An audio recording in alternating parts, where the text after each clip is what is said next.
नमस्कार मित्रों, सुप्रभात। मैं बादल वर्मा स्वागत करता हूं आप सभी लोगों का आपके अपने YouTube चैनल IAS पॉइंट पर। दोस्तों, आशा करता हूं कि आप सभी लोग अच्छे होंगे।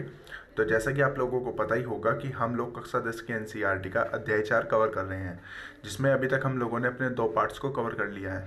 जिन्होंने हमारी पहली वीडियो को नहीं देखा है तो डिस्क्रिप्शन बॉक्स में लिंक दिया गया है, आप सभी लोग जाकर हमारी पहली वीडियो को देख सकते हैं। तो आज की इस वीडियो में हम लोग चर्चा करने वाले हैं भारत से अनुबंधित कार्मिकों का जाना। तो आखिर ये अनुबंधित कार्मिक कहते किसे हैं, तो आइए इसको जानने की कोशिश करते हैं। तो देखिए, भारत से अनुबंधित गिरमिटियाँ कार्मिकों को ले जाना भी 19वीं सदी की दुनिया की विविधताओं को प्रतिबंधित करता है। यह तेज आर्थिक वृद्धि के साथ साथ जनता के कष्टों में वृद्धि, कुछ लोगों की आय में वृद्धि और दूसरों के लिए बेहिसाब गरीबी और कुछ क्षेत्रों में भारी तकनीकी प्रगति और दूसरे क्षेत्रों में उत्पीड़न के नए रूपों की ईजाद की दुनिया थी। तो देखिए, जब कोई व्यक्ति किसी मजदूर के एक निश्चित समय अवधि के लिए भाड़े पर ले जाया जाता है और उसे किसी अन्य देश में ले जाकर काम देता है, उसे अनुबंधित श्रमिक कहते हैं। यानी कि एक देश से दूसरे देश में एक तरीके से मजदूरों को ले जाना, उसे अनुबंधित गिरमिटा यानी कि गिरमिटियाँ श्रमिक कहते हैं। ठीक है। तो 19वीं सदी में एक तरीके से 19वीं सदी के भारत में लाखों जो मजदूर हैं, भारत और चीन के लाखों मजदूरों को बगानों, खदानों और सड़क व रेल के निर्माण परियोजनाओं में काम कराने के लिए दूर दूर के देशों में ले जाया जाता था उस टाइम पर। यानी कि ये टाइम कब का था? 19वीं सदी का। ठीक है। तो भारत के ज़्यादातर अनुबंधित श्रमिक मौजूद पूर्व उत्तर प्रदेश, बिहार, मध्य प्रदेश और तमिलनाडु के सूखे इलाकों से जाते थे। कहाँ से जाते थे? सूखे इलाकों से। तो इसमें होता क्या था? तो देखिए, जो अप्रवासी और फुसलाने के लिए उन्हें क्या करते थे? झूठी जानकारियां देते थे। जैसे झूठी जानकारियों का मतलब, उन्हें कहाँ जाना है ये नहीं बताया जाता था, क्या काम करना है ये भी नहीं उनको बताया जाता था, यात्रा के साधन क्या होंगे और काम व जीवन की हालात जो है वो क्या होंगे। यानी कि जो हालात हैं उनसे वे एक तरीके से रूबरू नहीं कराते थे। तो इस बारे में उन्हें सही जानकारी नहीं दी जाती थी, जिसके कारण लोग इसे नई दास प्रथा भी कहने लगे। 1921 में इसे खत्म कर दिया गया था। ठीक है। तो ये जो दास प्रथा थी, एक तरीके से इसको क्या कर गया था? 1921 में खत्म कर दिया गया था। तो देखिए, जैसे हम चित्र 14 में देखते हैं, तो त्रिनिदाद के एक कोको बागान में काम करते भारतीय गिरमिटा मजदूर 19वीं सदी के प्रारंभ में, ये आपको चित्र देख सकते हैं। ऑलराइट।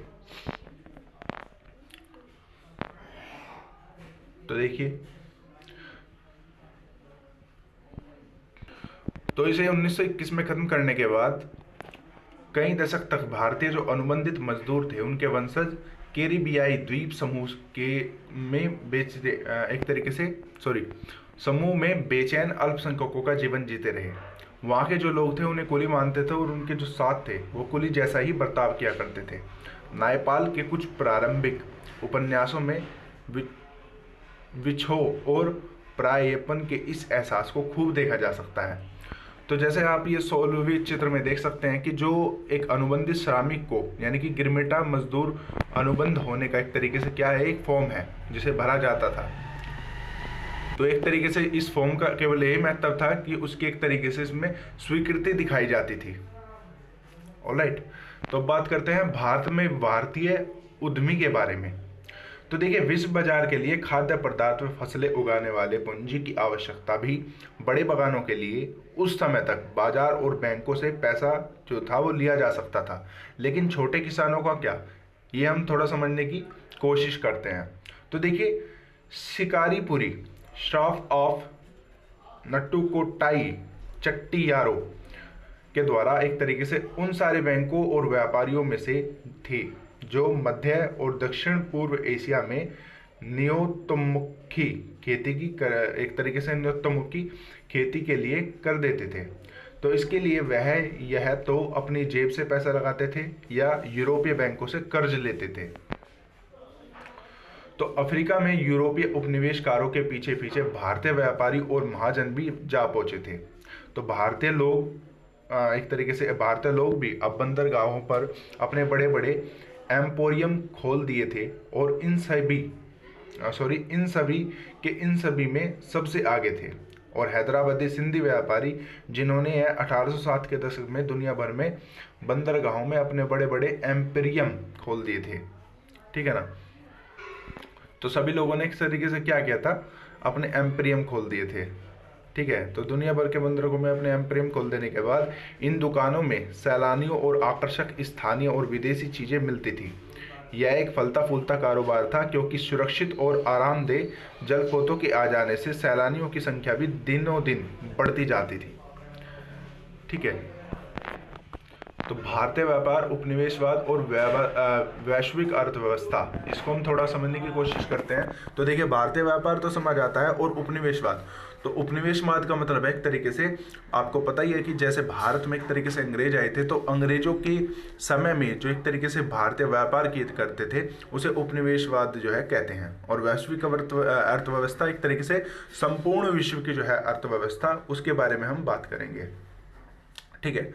तो देखिए, भारतीय व्यापार में बदलाव तब आया जब ब्रिटेन के कपास के आयात पर रोक लगा दी गई, क्योंकि औद्योगिकरण के बाद ब्रिटेन में कपास का उत्पाद जो था वो बढ़ने लगा था, क्योंकि भारतीय कपड़ों को अन्य देशों के साथ भी प्रतिस्पर्धा करना पड़ रहा था, ठीक है।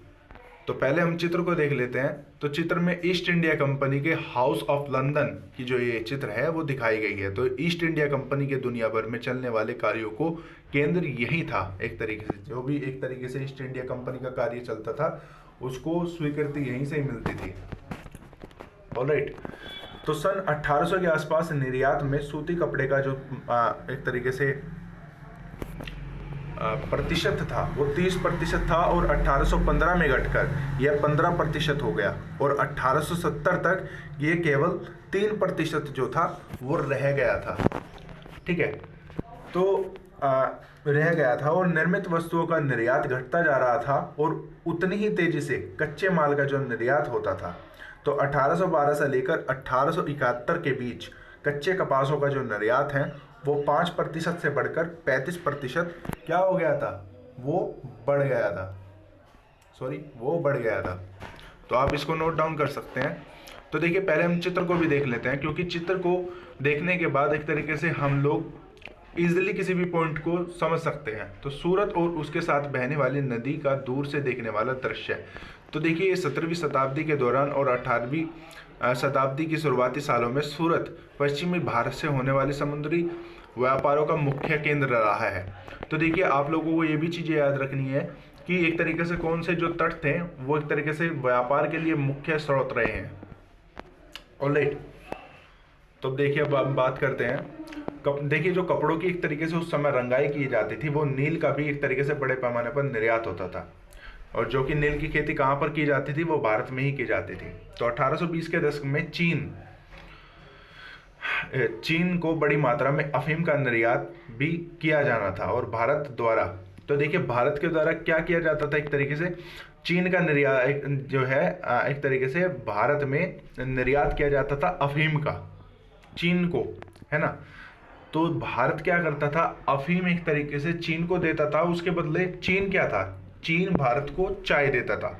तो अफीम के बदले चीन से चाय और वस्तुओं का आयात निर्यात किया जाता था।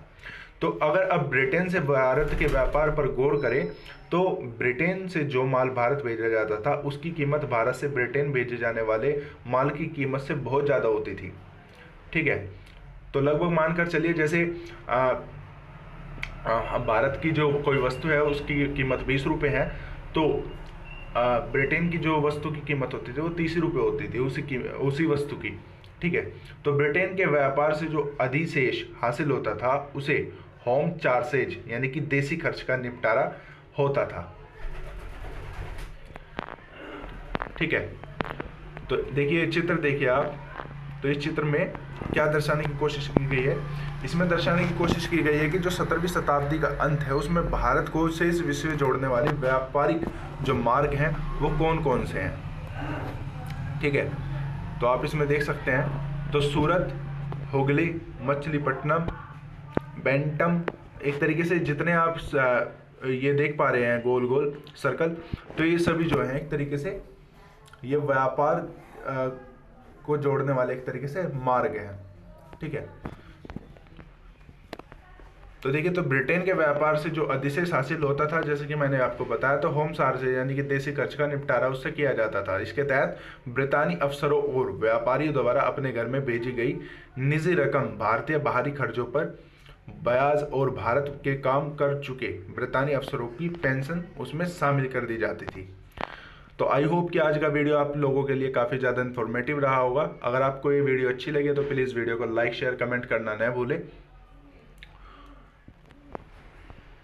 तो आप सभी लोगों के लिए आज के एक क्वेश्चन है जिसका आपको आंसर जो है वो अपने कमेंट बॉक्स में देना है। आप सभी लोगों के लिए ये क्वेश्चन है कि जो वैश्वीकरण है, तो वैश्वीकरण का एक तरीके से भारत पर क्या प्रभाव पड़ा, और अगर आज की हम एक तरीके से बात करें साल 2020 और 21 की, तो वैश्वीकरण का एक तरीके से भारत पर किस तरीके से जो है वो प्रभाव पड़ा, क्या अच्छे प्रभाव पड़े और क्या बुरे प्रभाव पड़े। तो इन सभी प्रभावों के बारे में एक तरीके से आप लोगों को कमेंट बॉक्स में कमेंट करके बताना है। ऑलराइट, तो इसी के साथ हैव ए गुड डे। जय हिंद। आशा करता हूँ कि आपका जो दिन है वो काफ़ी ज़्यादा मंगलमय हो।